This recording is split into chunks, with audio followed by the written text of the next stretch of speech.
Muitos produtos que nós usamos no nosso dia a dia estão em estado de gás, ok? Então é importante nós conhecermos como é que são as interações entre as moléculas gasosas e as interações das moléculas gasosas com os demais materiais. E é isso que nós vamos fazer aqui nessa aula, ok?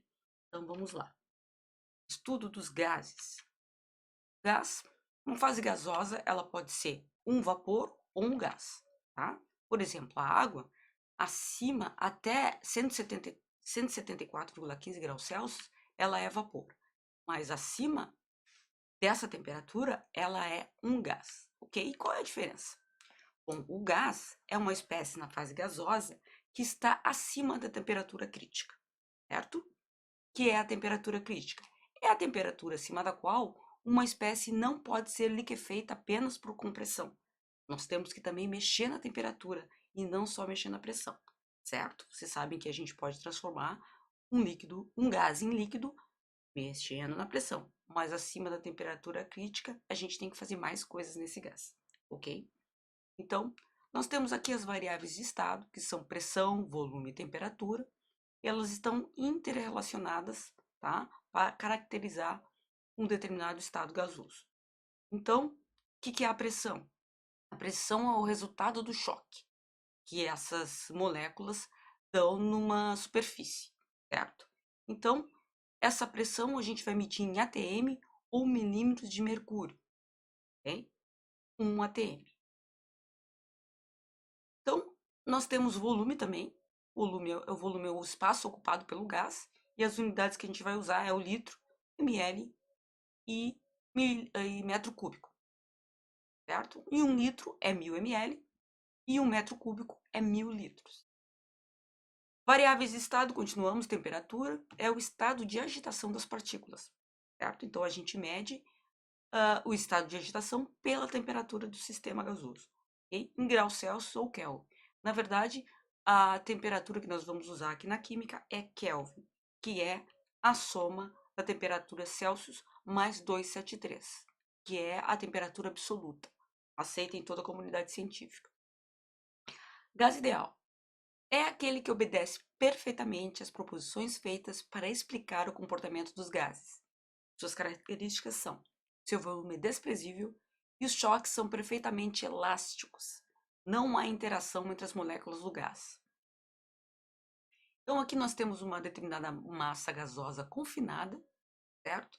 E elas estão sobre uma determinada agitação, que é traduzido na sua energia cinética, energia de movimento. Então, quanto maior a energia cinética, maior a temperatura desse sistema, ok? Temperatura sempre em Kelvin. Então, essa energia cinética também pode ser medida pela massa, pelo produto da massa, vezes a sua velocidade, ao quadrado, dividido por 2. Temperatura sempre em Kelvin. Então, nós aqui temos duas expressões, então, para a energia cinética.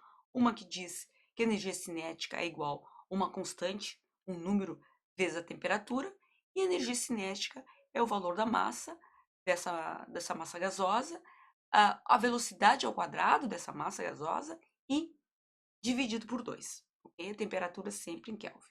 Então, nós temos que essa constante, vezes a temperatura, é igual a massa vezes a velocidade ao quadrado dessa massa gasosa dividido por 2. Graficamente, nós temos aqui que para temperaturas diferentes, nós temos a média dessas moléculas também com velocidades diferentes, certo? Então, em 300 graus Kelvin, eu vou ter uma média de velocidade das moléculas em 500 metros por segundo. Quando eu aumento a temperatura, essa média também das velocidades aumenta.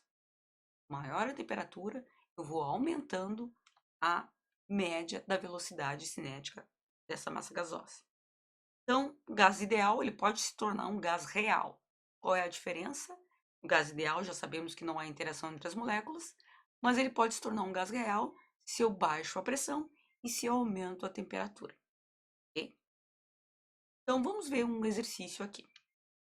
Supondo que a velocidade média das moléculas de um gás em recipiente fechado passe de 5 para 10 vezes 10 na 4 centímetros por segundo, isso é, dobrou a velocidade, podemos afirmar que o volume do recipiente dobrou, o volume do recipiente reduziu a metade, com certeza a pressão aumentou, a temperatura absoluta dobrou ou a temperatura absoluta quadriplicou. Vamos ver a resolução. Nós temos duas expressões para energia cinética e nós podemos igualar uma expressão com a outra e temos que uma constante vezes a temperatura é igual a massa vezes a velocidade ao quadrado dividido por 2. Numa condição inicial e na final, nós temos a velocidade inicial, 5 vezes 10 na 4 centímetros por segundo. Temperatura inicial é igual à temperatura final? Não, não é. A gente vai calcular isso, é isso que o exercício pede. E a velocidade final é 10, né? A gente viu que a velocidade final é o dobro da inicial. A massa inicial é igual à massa final, tá? Então, nós não colocamos mais gás, mais massa gasosa dentro do experimento. E nós chegamos à seguinte conclusão. Constante é um número que é um número. Então, nós podemos só nos preocupar com a temperatura. Então, tudo que não for temperatura e velocidade aqui, a gente tira da equação, certo? A massa também vai ser uma massa fixa, que não importa, porque ela não vai variar. Então, nós ficamos com essa expressão aqui, tá? Então, a temperatura é igual à velocidade ao quadrado, ok? Então, nós sabemos que a velocidade dobrou, então a velocidade se tornou 2 vezes a v inicial. Então, 2 ao quadrado é 4. Então, nós podemos dizer que a temperatura quadriplicou. E aí nós temos a resposta correta, a resposta da letra E. Ok? Então, essa aula vai estar lá no Classroom, procurem lá e, por enquanto, é só. Ok? Então, fiquem bem, cuidem-se, estudem, façam os exercícios que eu vou mandar posteriormente, tirem uma foto e me mandem no Classroom ou no WhatsApp. Ok? Boa noite.